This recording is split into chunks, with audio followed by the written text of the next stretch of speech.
آپ کو پتہ ہے بعض دنیاوی چیزوں میں بعض لوگ الجھ کے رہ جاتے ہیں، کیوں؟ ان کا کوئی مقصد نہیں ہوتا زندگی کا۔ بعض لوگوں کو شہرت کی بڑی عجیب و غریب قسم کی ہرس ہوتی ہے، وہ سارا وقت اپنا ضائع کر دیتے ہیں، نہ عبادت، نہ روحانیت، نہ تقویٰ، نہ کوئی کسی قسم کی باطنی کیفیات۔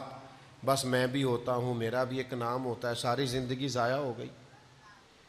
اپنے لیے کوئی بہترین مقاصد تلاش کریں۔ آپ کے یہ جو چھوٹے موٹے جھگڑے ہوں گے، زندگی کے مسائل ہوں گے، یہ ویسے رستے میں رہ جائیں گے، آپ کو محسوس ہوگا یہ ہے ہی نہیں۔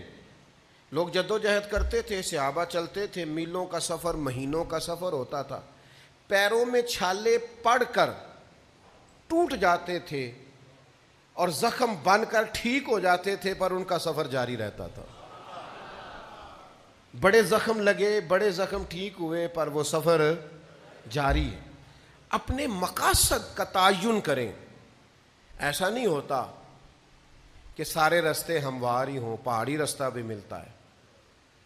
ایسا نہیں ہوتا کہ سب رستوں کے اندر سڑکیں ٹھیک ہی بنی ہوں، ٹوٹے رستوں سے بھی گزرنا پڑتا ہے۔